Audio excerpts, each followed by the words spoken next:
Alhamdulillahirabbil alamin. Wa bihi nasta'inu ala umuri dunya waddin. Allahumma sholli wa sallim wa barik ala habibina wa syafi'ina sayyidina wa maulana Muhammadin wa ala alihi wa ashabihi wa man tabi'ahum bi ihsan ila yaumiddin.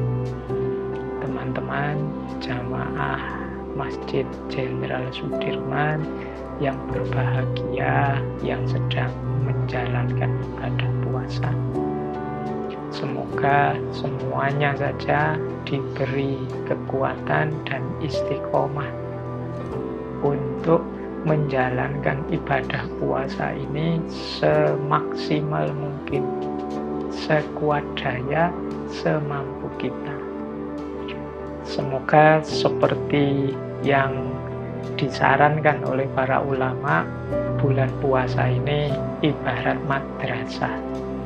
Jadi pendidikan, ya khususnya pendidikan jiwa bagi kita, semoga nanti keluar dari Ramadan kondisi dan kualitas diri kita meningkat, baik di ranah kehambaan kita kepadanya maupun dalam rangka menjalankan tanggung jawab dan tugas-tugas kemanusiaan.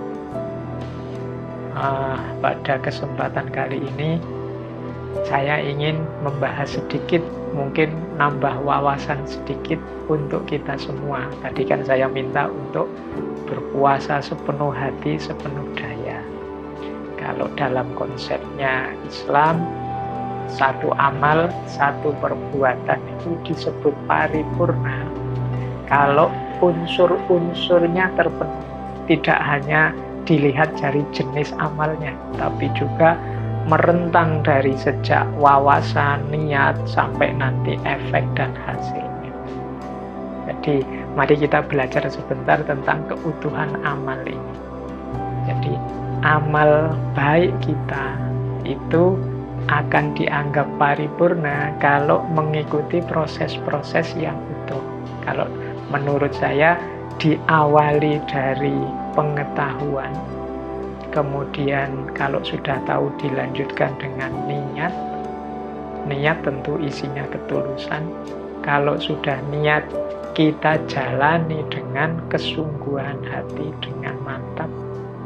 Habis niat terus amal. Setelah amal, dalam konteks amal, kita juga kalau bisa ya menikmati amal yang kita lakukan, karena dengan menikmati itu kita akan memperoleh manfaat dan maslahatnya.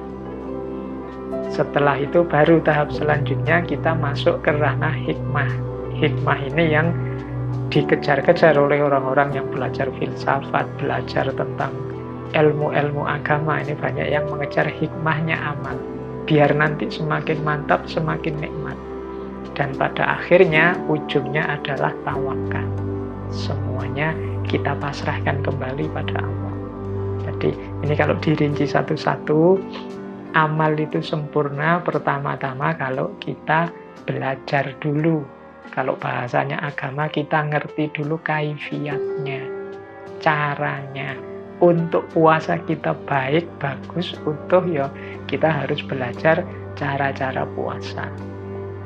Baik di level lahirnya maupun level batinnya. Kalau sudah tahu ilmunya, harus mau menjalani.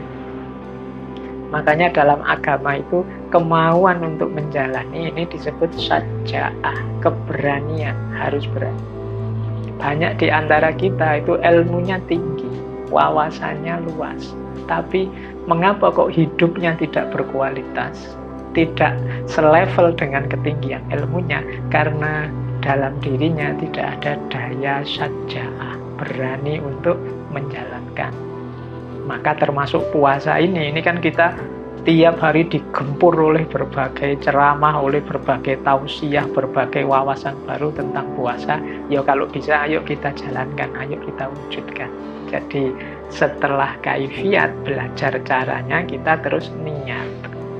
Nah, kalau sudah masuk siap menjalani, diawali dari niat, ini agama sangat recommended bagi kita. Yang paling utama niat itu selalu lillahi ta'ala. Jadi lillahi ta'ala itu berarti ya hanya kita dedikasikan, orientasikan untuk Allah saja. Bahkan tidak hanya untuk kebutuhan, kepentingan kita yang sementara, tapi segalanya lillahi ta'ala. Makanya redaksinya niat itu selalu di belakangnya lillahi ta'ala. Jadi setelah ngerti ilmunya, kita berani menjalaninya diawali dari niat yang tulus, ikhlas lillahi ta'ala. Setelah itu kita jalankan semaksimal mungkin. Kalau dalam agama ada istilah Islam dan ihsan. Islam itu kita pasrah, patuh apapun aturannya. Ihsan itu kalau memungkinkan kita tambah-tambahi kebaikannya, kita tambah-tambahi dengan aktivitas-aktivitas yang lebih membuat amal baik kita itu semakin tinggi kualitasnya. Jadi setelah niat kemudian amal. Amal ini kita daya gunakan semaksimal kita tahu dan sekuat kita mampu. Kalau kita ngertinya 10, kita jalani 10 itu. Kalau kita kuatnya 9, kita jalani sampai 9. Tidak nyimpen tenaga, nyimpen daya, atau nunggu-nunggu besok saja. Saya pingin sih Pak, misalnya kan kemarin banyak itu ceramah puasa itu ada level awam, level khawas, terus kita saya masih muda Pak, besok sajalah naik ke level khawas itu nantilah Pak, kalau sudah umur punya anak, punya istri ya. Ini berarti tidak memberikan sepenuhnya, masih ada yang disimpan. Saya sebenarnya kuat sih Pak, sholat malam, puasa sunnah, atau tadarusan sampai kira-kira 1-2 jam. Tapi nantilah Pak, wong masih banyak kesempatan. Nah, ini berarti tidak sungguh-sungguh, tidak memberikan semuanya untuk Allah, untuk kebaikan yang kita tahu. Maka mari berikan semampu kita. Allah itu melihat seberapa besar keseriusan, kesungguhan kita. Meskipun mungkin nanti tidak seideal sebagaimana yang kita tahu dalam pengetahuan tadi, tapi kalau kita sungguh-sungguh menjalaninya, berusaha seideal mungkin, insya Allah nanti Allah akan hadir, membantu kita, memberikan daya, memberikan kekuatan, dan lain sebagainya. Jadi setelah niat yang ikhlas, kita jalani sepenuh hati, sepenuh daya. Ketika kita jalankan sepenuh hati, sepenuh daya, inilah nanti kita akan bertemu dengan hasil baik yang berbentuk manfaat maupun maslahat. Jadi kalau teman-teman kemarin mendengarkan berbagai ceramah tentang manfaat puasa, misalnya puasa adalah benteng, junnah. Misalnya juga puasa adalah kesehatan, sumu tasihu. Puasa adalah keistimewaan dalam kesabaran. Puasa itu melembutkan hati dan lain sebagainya. Ini kita akan bisa ketemu semua itu ketika kita sudah mengerahkan segenap daya, semampu kita, segenap tenaga, dan siap mengorbankan apa yang mungkin menurut kita berharga, mungkin waktu, mungkin tenaga, mungkin sedikit biaya, dan lain sebagainya. Disitulah nanti manfaatnya puasa bisa kita temukan secara maksimal. Makanya kalau ada teman-teman yang mengeluh, Pak, saya itu puasa mungkin ya sudah puluhan tahun, tapi kok tidak ketemu ya manfaat maslahatnya puasa seperti yang diceramah-ceramahkan oleh para ustadz itu. Kemungkinan kita belum 100% memberikan daya kemampuan kita untuk puasa ini. Imam Ghazali misalnya menyatakan, kalau puasa mbok ya jangan hanya menahan lapar haus biologis saja, tapi juga semua anggota tubuh kita dong juga dijaga misalnya. Mungkin kita ngerti sih ini, tapi kan tidak pernah secara sungguh-sungguh berjuang, bertekad pokoknya selama puasa ini aku bismillah, niat, tekad menjauhi hal-hal yang maksiat dan dosa. Misalnya begitu pegang HP, pas surfing buka apa, sadar oh ya sedang puasa, nanti saja, dan seterusnya. Ini berarti ada kesungguhan untuk berjuang. Nah, Kalau kita masuk ke ranah keseriusan, kesungguhan ini, insya Allah manfaat-manfaat ideal puasa termasuk maslahat-maslahatnya akan ketemu. Keluhan-keluhan seperti tadi Pak, katanya puasa itu melembutkan hati, membuat saya sayang pada sesama, khususnya fakir miskin yang kesulitan. Kok tidak muncul ya Pak? Setelah saya puasa ya tetap aja saya yang pelit ya tetap pelit. Saya itu masih agak eman-eman kalau mau ngasih fakir miskin. Kemungkinan kita belum terlalu serius, mendalam dan sungguh-sungguh saat menjalankan puasa. Nah, ini tantangan bagi kita. Jadi berarti optimalnya puasa itu tergantung kesungguhan kita untuk mengerahkan segala daya upaya puasa sebaik mungkin seperti yang kita tahu.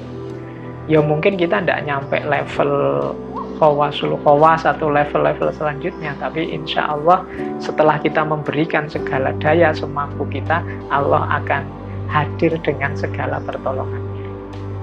Setelah itu baru kita cari hikmah. Hikmah itu nanti ini tugasnya yang pinter-pinter, yang ahli-ahli untuk mengungkap, oh di balik puasa ada ini, di balik puasa ada rahasia itu, dan lain sebagainya.